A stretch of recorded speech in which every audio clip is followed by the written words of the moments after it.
Nagpapaalam daw po ng kasi si Ma'am Lilibet. Yung kaset ho nasa second floor, sabi ng lamesa. Manang bukukuha na lang po kasi yung walang magbabantay sa mga bata. Ayoko sa na. akin, kasi binili ng mga bata eh. Bahala na po kayo ha. Sa ano po, tabi nung lamesa sa gilid. Ate Erika! Ate! Giselle?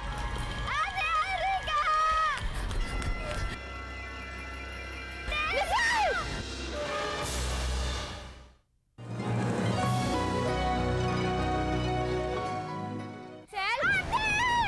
Lisel! Ate Erika! Maawa ko kayo, bitawan niyo yung bata! Yan, Paolo! Ate!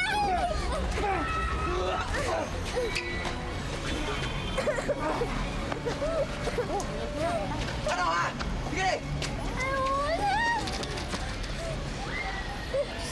Giselle, nasaktan ka ba? Ha?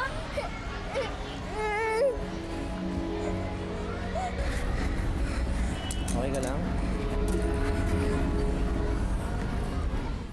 There's nothing more we can do for now.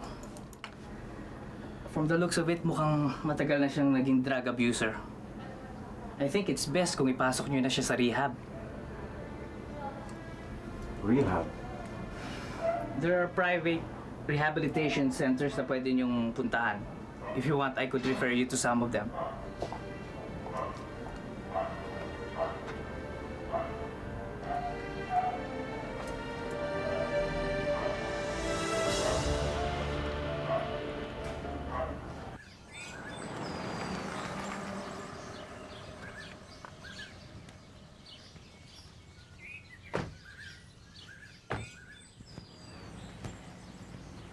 Namamagay yung mukha mo. Wala to. Ang importante, hindi nakuha ng mama si Lizelle. Kinakabahan nga ako eh. Paano kung maulit yung nangyari kanina? Diyos ko, uso pa naman ng kidnapping ngayon. Huwag mag-alala. Humingi na kami ng tulong sa mga pulis. Dadagdagan daw nila yung police visibility sa area. Saka yung mga barangay tanod, handa rin yung tumulong. Kailangan lang talaga natin mag-ingat. Nga pala, alam na ba ni Ma'am Olivia yung nangyari? Tinawag ko na sa kanya.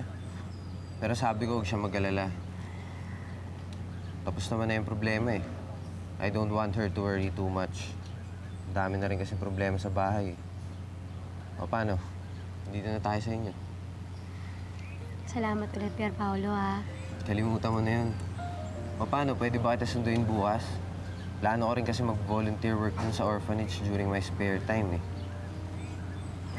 Talaga? Oh, sige.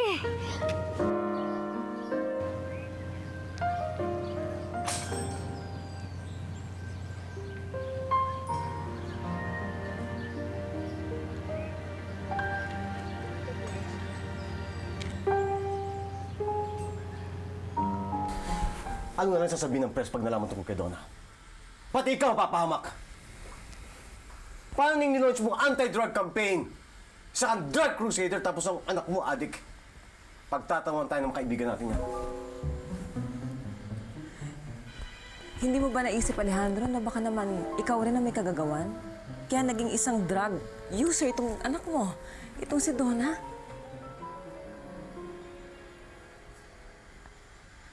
Ako pagbibintangan mo? Ako pa pagbibintangan mo? Paano kung ako ang sumablay sa'yo, Alejandro? Paano kung ako ang makadungi sa karangalan mo? Ganito rin ba ang itatrato mo sa akin?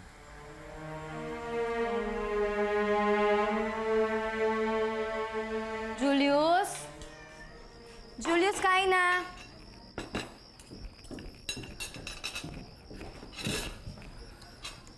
Paborito mo yung ulam, oh. Ginatang tilapia. Halika na. Wala akong gana. Hindi ako kakain. Sus, nahiya pa to. Halika na, sumabay ka na sa amin. Hindi mo ba ako narinig? Wala nga akong gana eh.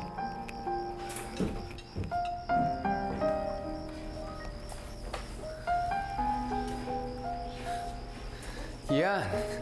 Yan ang sinasabi ko. Eh di nakita mo na. Lumabas din ang tunay na ugali. Masyado kayong bilib sa tao na yan eh.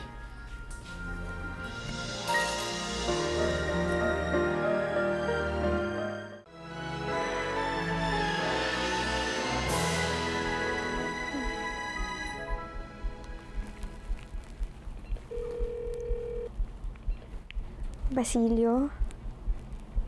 Si Donna to. Alam ko. Gusto ko lang sana humingi ng sorry dun sa ginawa ko. Minsan kasi talagang walang logic na yung sinasabi ko o kaya yung mga ginagawa ko. Sana pwede pa tayo maging magkaibigan. Ang labo mo naman kasi. Hindi ko alam kung kaibigan talaga ang turing mo sa akin. Hindi porkit mayaman ka, ganun-ganun na lang ang pagtrato mo sa akin. Hindi klase mo ang gusto ko maging kaibigan. Sorry na talaga. I really mean this, Basilio. Sige na naman, tulungan mo ako. Ikaw lang yung maaasahan ko.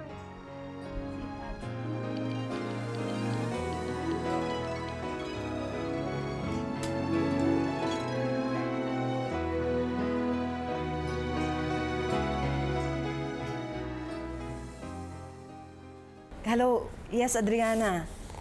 Oo, make sure that you get me the best clinic. All right?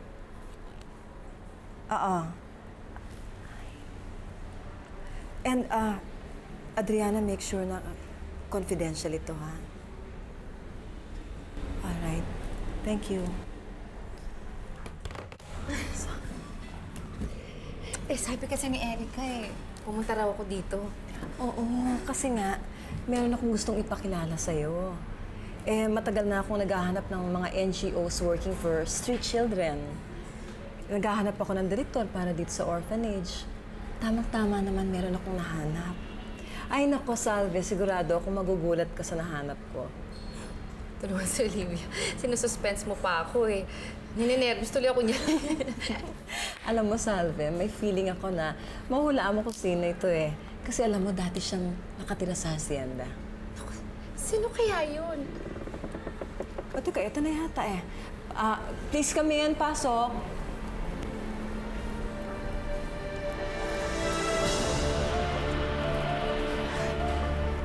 Lina. Ay, hindi na.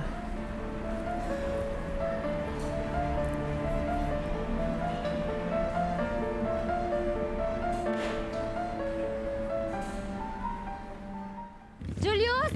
Sandali! Baon mo. Hindi na. Bibili na lang ako ng pagkain. Oh, ba't ka ganyan? Kilit ka ba sa akin? May kinalaman ba yan kay Pier Paolo? Kayo na ba? Anong pinagsasabi mo? Alam mo, huwag ka na magmaang-maangan. Nakita ko. Hinalikan mo siya. Ang kitid naman pala ng utak mo Hindi mo pa alam kung ano nangyari, kung ano-ano nang pinagsasabi mo dyan. Ano naman ang gusto mong isipin ko? Nakabalandra nga kayo doon. Baka kung sino pa nakakita sa'yo, nakakaya ka. Babae mong tao, ikaw pa humalik.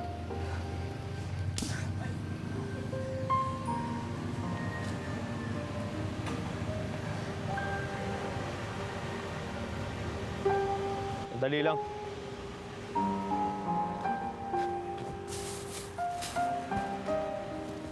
Oh, kainin nyo.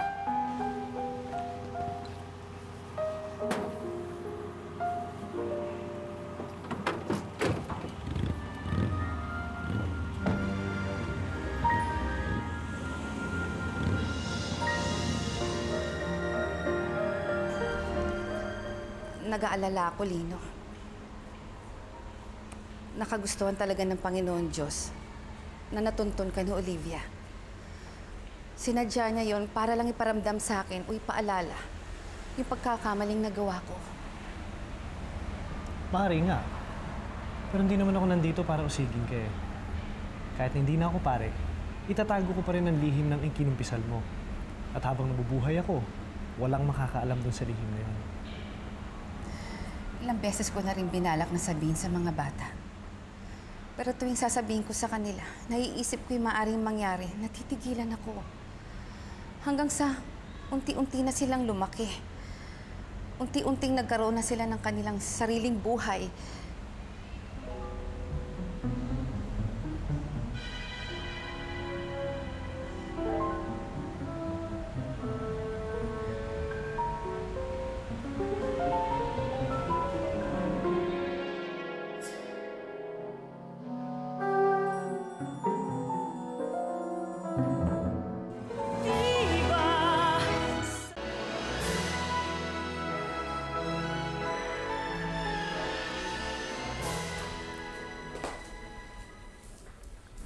Huy! Lawrence, kumain ka muna. Yan, oh. Hihanda ka muna. Teka, bakit ginagawa mo pa yan?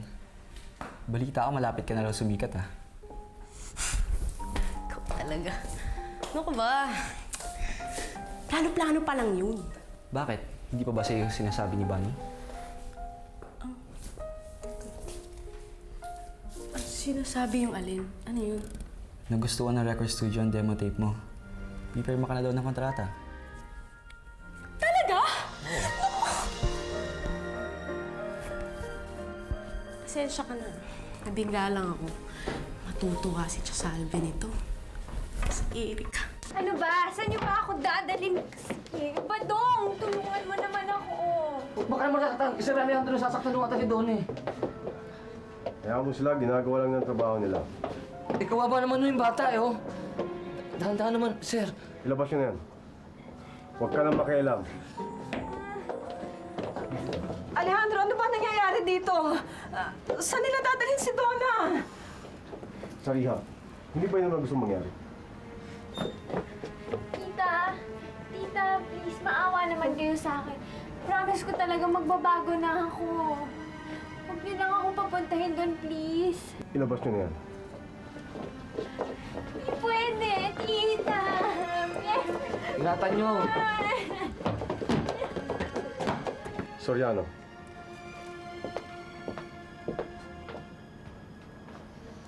Siguraduhin mong confidential lahat ng documents ito. Walang makakalabas.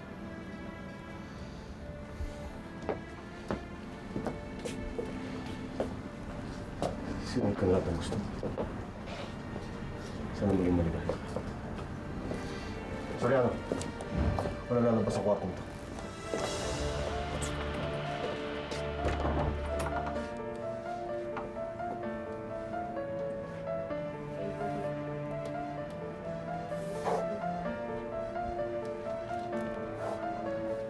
Hindi nga ako nagda-drugs eh. Saan niyo ba ako Tita! Ano ba? Kahit anong gawin niyo. Saan niyo ba ako dadalhin?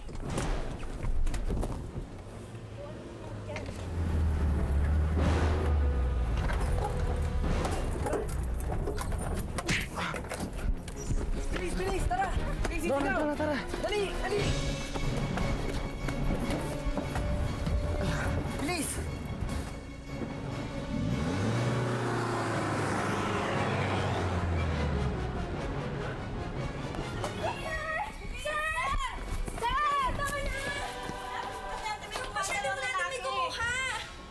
Ano nangyari? Sir, tinangay po siya ng 2 binatilyo eh.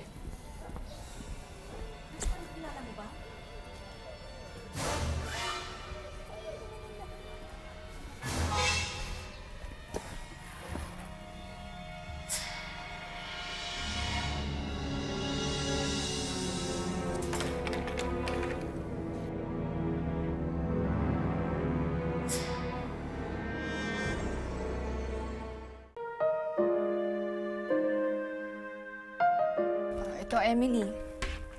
Pagpilian mo na yung mga yan. Yung iba dyan, 1 beses ko lang naman sinuot. Tandaan mo, pag naging singer ka na, dapat hindi ka lang magaling kumanta. Dapat marunong ka rin pumorma. Alam mo naman ng mga tao, buong image mo ang huhusgahan, hindi lang yung boses mo. Ay, naku. Ma'am Bunny, maraming salamat. Oh, naku, napakalaki na ng utang loob ko sa inyo. Ikaw naman, Emily. Ako naman, ang gusto ko lang naman, makatulong sa mga baguhan na gaya mo. O paano, Lloyda? Iiwanan ko na sa'yo si Emily, ha? Tulungan mo siyang magsukat ng mga damit ko. Okay? Sige. Thank you, ma'am. Gaganda nito. Paano ba to? Aram ni mo? Parang yan si Ma'am Trixie at saka yan si Ma'am Bunny. Parang di rin ako tiwala sa kanila. Ano man ang napkanon nila para maging bigla na lang maging mabait sa imo? Tsaka iniman, mga bado. Mga pinaglumaan lang, wala na sa muda o waray na sa muda ini. Ano ka ba naman? Ikaw talaga, mapag-isip ka ng masama. Ano ka ba? Tingnan mo nga, oh. Alam mo ba, ayaw mo ba nun? Ako yung makikinabang sa kabaitan ni Ma'am Bunny.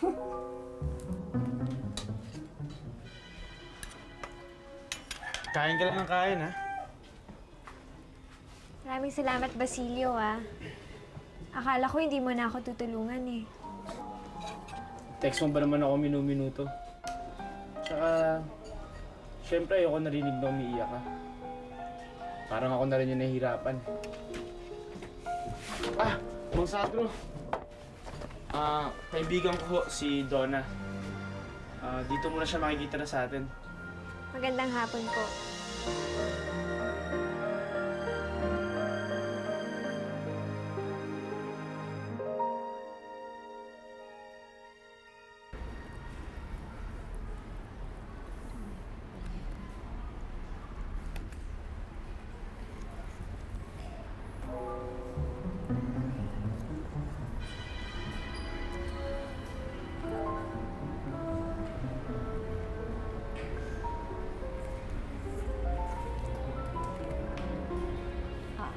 Please knock. Yes? You must be Lino, the ex-priest. Yes? Permette che mi presenti. Mi chiamo Helga. Sono Helga Lamermoor. Helga, yes! Ikaw nga pala yun. I've heard so much about you. Talaga? Oh. I thought you'd be a very old and grouchy man. Do give me a kiss. Sorry. You are cute. Thank you. Oh, do have a seat. Don't thank me yet. You see, marami pa tayong proyektong pagsasamahan. At umaasa akong makikilala natin mabuti ang isa't isa. No? Apo. It would be a wonderful idea. Yes, ma'am. I feel bello. Thank you. Thank you very much. Tell me Excuse me po, Yes? Miss Helga, Sir Lino. Yes? Kakatawag lang ni Ma'am Olivia. Hindi raw ho siya makakarating sa board meeting dahil yung anak ho niyang si Donna nawawala. Ay, bakit? Si Ma'am Olivia po hindi makakarating sa board meeting dahil nawawala yung anak niya si Donna. What? Donna? Opo. Salamat, ah. Pero parang ayaw ata ako ni Mang Sandro. Bakit yun siya kanina? Siya nga. Hindi ako pwede magkamali. Siya nga ang anak ni Alejandro. Sana hindi ako mahanap ni Dad. Basilio, halika nga sandali.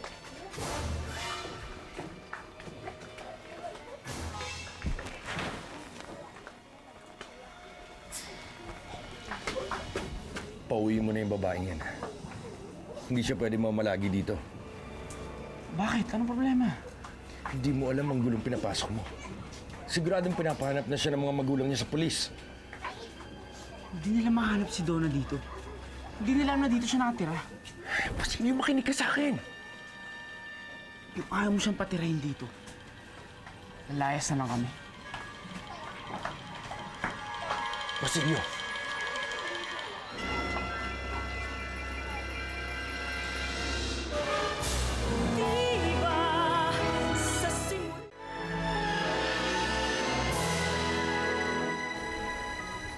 Pakilusin mo mga tao natin. Pagkatapos tawagan mo si Fausto at sabihin mo sa kanya nangyari. Pero sir, hindi pa naman tumatawag yung mga kidnapper. Hindi kaya kilala ni Donna yung na-abduct sa kanya? Hindi tayo pwedeng magbaka sakali, Soriano. Sa dami ng kaaway ko sa negosyo, sa mga naiinggit sa pera ko, hindi imposible na yung papakidnap sa pamilya ko. Immobilize mo lahat ng tao natin.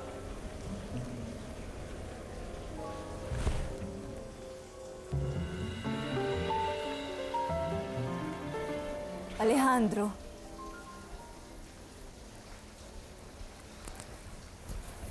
What are you doing here? What?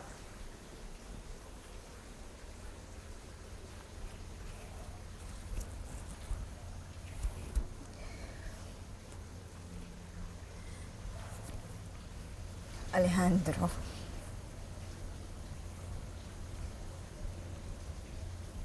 Ano itong nababalitaan kong nawawala si Donna?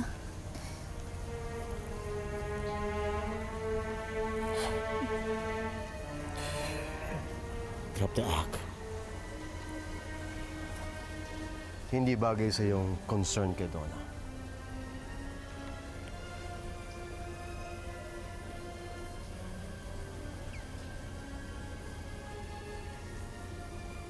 For Christ's sakes. She's my daughter.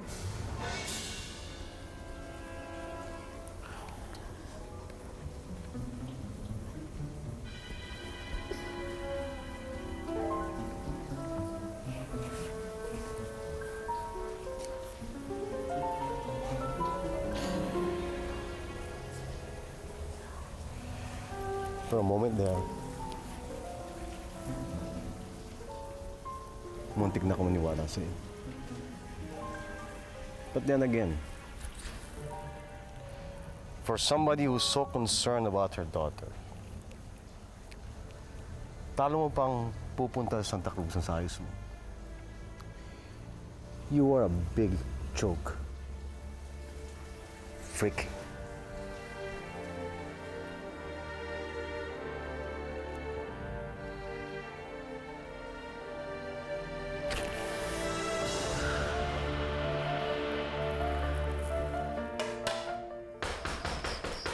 Sandali lang!